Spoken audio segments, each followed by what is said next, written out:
Member parliament Rajya Sabha, हमारे साथ श्रीमान अशोक कौर जी, संगठन मंत्री जम्मू कश्मीर लद्दाख, हमारे साथ श्रीमान अल्ताफ ठाकुर जी, स्पोक्स पर्सन जम्मू कश्मीर, हमारे साथ इंजीनियर एजाज,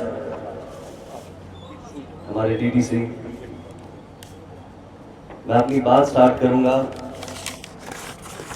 ये कह के, खिलाफ है तो क्या हुआ होने दो, ये सब दुआ है आसमां थोड़ी है, लगेगी आग बस्ती में तो आएंगे जद में और भी मकान, यहाँ सिर्फ हमारा मकान थोड़ी है, शामिल है हर एक का खून इस मिट्टी में, हिंदुस्तान किसी एक परिवार का थोड़ी है। जो डिक्लेरेशन ऑफ इमरजेंसी हुई थी 1975 में, वो कुछ नहीं था, बस एक डरे हुए प्राइम मिनिस्टर को कुर्सी बचाने में और उसकी गवर्नमेंट बचाने में एक टूल की तरह यूज किया गया। इंदिरा गांधी ने आर्टिकल 325 को इंटरनल डिस्टर्बेंस की वजह से एक डिस्गाइज के अंदर यूज किया, जबकि ऐसी कोई सिचुएशन नहीं थी, कोई वॉर नहीं था, कोई रेबेलियन नहीं था, कोई एग्रेशन, कोई एक्सटर्नल एग्रेशन नहीं था। ये किया गया तो सिर्फ अपनी कुर्सी बचाने के लिए। इंदिरा गांधी ने जिस कॉन्स्टिट्यूशन की शपथ ली उसी में ट्रैम्पल किया, डिसरिगार्ड किया और डेमोक्रेसी को डिक्टेटरशिप में एक इंस्टेंट में चेंज किया। जो डेमोक्रेसी के पिलर्स है, एग्जीक्यूटिव, लेजिस्लेटिव, जुडिशरी, उन सब को डिसरिगार्ड किया और मीडिया, प्रेस, इलेक्ट्रिसिटी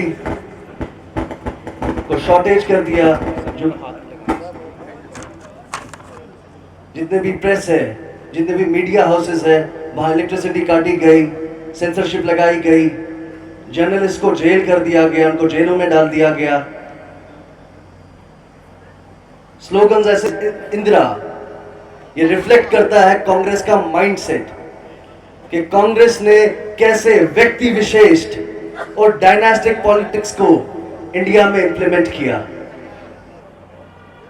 कांग्रेस ने हमेशा फैमिली को ओवर द कॉन्स्टिट्यूशन रखा, राहुल को और प्रियंका को कॉन्स्टिट्यूशन के ऊपर रखा, भारत के ऊपर रखा, हमारे मुल्क के ऊपर रखा।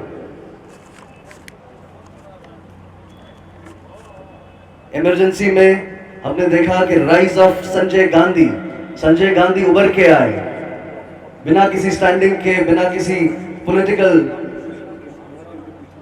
डिलीवरीज के वो उभर के आए। और तब के जबकि वो कोई कॉन्स्टिट्यूशनल ऑफिस होल्ड नहीं करते थे, फिर भी उनका रोल मेजर पॉलिसी डिसीजंस में रहता था। ड्रैकोनियन लॉज के तहत, MISA के तहत इंदिरा गांधी ने 1 लाख सिटीजन्स को विदाउट ट्रायल जेलों में डाला।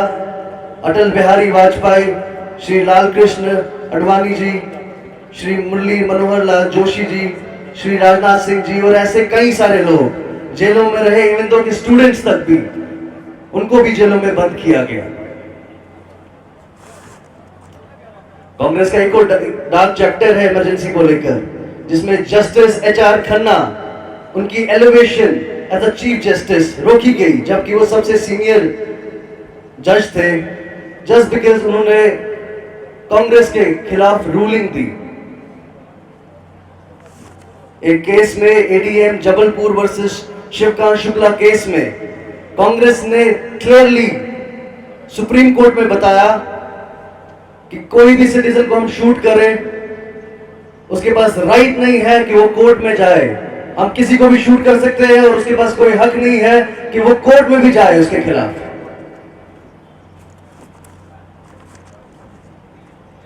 राहुल गांधी जो कि प्रिटेंड करते हैं सोशल जस्टिस के लिए और गरीबों के हकूक के लिए बात करने का, वो भूल जाते हैं उनकी दादी ने इंदिरा गांधी ने ऑर्डर किया कि आप लोगों पर गोलियां चलाए, गरीब लोगों पर गोलियां चलाए दिल्ली तुर्कमन गेट पर इमरजेंसी के दौरान। वही कांग्रेस ने ब्रूचुअली तरीके से, एक ऐसे तरीके से गरीबी हटाओ कर नारे को इंप्लीमेंट किया। शाह कमीशन ने एस्टैब्लिश किया, जब इन्वेस्टिगेट किया, इमरजेंसी को क्लियरली बताया कि ऐसी कोई कॉन्स्टिट्यूशनल जस्टिफिकेशन नहीं थी कि इमरजेंसी को लागू करना चाहिए था। यह सिर्फ एक पर्सनल पॉलिटिकल कॉन्स्पिरेसी थी इंदिरा गांधी जी की पावर में बने रहने के लिए, कुर्सी को बचाने के लिए। कांग्रेस ने प्रेस काउंसिल ऑफ इंडिया को भी डाइल्यूट किया, डिसॉल्व किया, सेंसरशिप लगा दी मीडिया पे, कांस्टेंट अटैक्स किए मीडिया पे।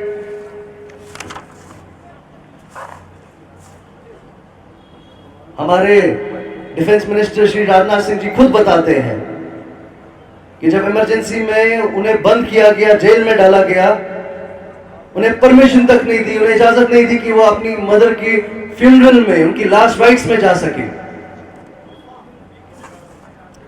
जो भी अपोजिशन के लोग थे, कार्यकर्ता थे, लीडर थे, उनको मेंटल फिजिकल टॉर्चर जेल में किए गए, दवाइयों के बगैर। हार्श इन्होंने बैन किया आरएसएस को, जनसंघ को, एबीवीपी को और ऐसी ऑर्गेनाइजेशंस को जिन्होंने कभी इनके खिलाफ आवाज उठाई।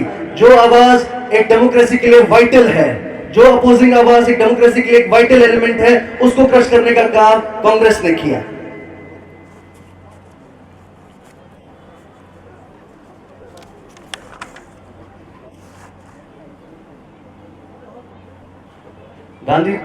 गांधी की डिक्टेटरशिप एक कैप्चर करना चाहती थी पावर को थ्रू डायनास्टिक कंट्रोल, अपने बच्चों को इन्वॉल्व करके। ये जितना भी था, ये लालच थी पावर की। इनका माइंडसेट क्लियरली बताता है कि जो पार्टी और पावर है वो सिर्फ परिवार के लिए थी, ना कि नेशन के लिए, ना कि कॉन्स्टिट्यूशन के लिए। अभी कांग्रेस ने अपनी टेंडेंसी चेंज की है, अपने मेथड्स चेंज किए हैं डिक्टेटरशिप के, लेकिन वही एटीट्यूड, वही नेफेरियस डिजाइन, वही प्लान अभी भी कांग्रेस रोजमर्रा की जिंदगी में इंप्लीमेंट करता है। कांग्रेस ने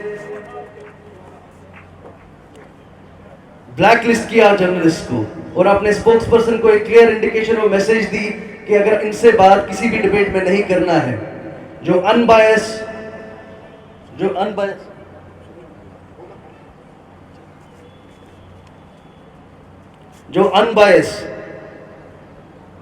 और सच बताने वाले जर्नलिस्ट थे, सच दिखाने वाले जर्नलिस्ट थे, उनको ब्लैकलिस्ट किया गया। कांग्रेस ने भारत के खिलाफ, मिलिट्री के खिलाफ, नेशनल सिक्योरिटी के खिलाफ, फॉरेन पॉलिसीज के खिलाफ, इंटरनेशनल प्लेटफॉर्म्स में ह्यूमिलेट करने का काम किया, उनको अपोज करने का काम किया, उनको डाउनग्रेड करने का काम किया, डिसरिगार्ड करने का काम किया।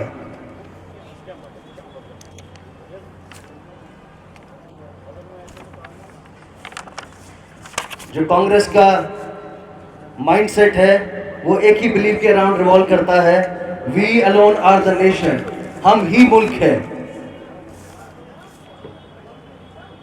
कांग्रेस हमेशा हुआ मचाता है डेमोक्रेसी जब डेंजर में आती है, वही लैंग्वेज जब उनके ऊपर इन्वेस्टिगेशन किया जाता है, उनके करप्शन केसेस पर इन्वेस्टिगेशन किया जाता है, वही लैंग्वेज जो इंदिरा गांधी ने जब उनको डिस्क्वालीफाई किया इलेक्शन से कोर्ट ने, वही लैंग्वेज यूज करते हैं और उसी तरह का एटीट्यूड अपनाते हैं। कांग्रेस जब भी पावर से हटा है, कभी ना उन्होंने मैंडेट को रिस्पेक्ट किया है, ना कभी डिग्निटी ऑफ अपोजिशन रखी है। हम सब आज यहाँ जितने भी कार्यकर्ता है, हम परिवारवाद से, भतीजावाद से, नेपोटिज्म से ऊपर उठकर आए हैं। हम आए हैं तो अपने काम से आए हैं। ना हमारे चाचा, जितने भी यहाँ मैं देख रहा हूँ, हमारे चाचा, मामा, ताया, कोई पॉलिटिक्स में था, ना हमें कोई पॉलिटिकल बैगेज मिला है, ना पॉलिटिकल इन्फ्लुएंस मिला है। हम ग्राउंड वर्क से काम करके आए हैं, ग्राउंड के लोग हैं और मेरिट्स पे आ गए हैं। कांग्रेस ने हमेशा डायनास्टिक पॉलिटिक्स, नेपोटिज्म और भतीजावाद को आगे प्रमोट किया है और देश को बर्बाद करने का काम किया है। मैं अपनी बात खत्म करूंगा क्योंकि समय हमारे पास कम है। ये कहकर अपनी बात खत्म करूंगा, कुछ रास्ता लिख देगा, कुछ मैं लिख दूंगा, तुम लिखते जाओ, मुश्किल में मंजिल लिख दूंगा, जमीन पर बैठकर आसमान लिख दूंगा, तूफान में लाकर चिराग रख दूंगा और कोई मुझसे मेरा मजहब पूछे तो हिंदुस्तान लिख दूंगा। बहुत बहुत शुक्रिया। जय हिंद, जय भारत।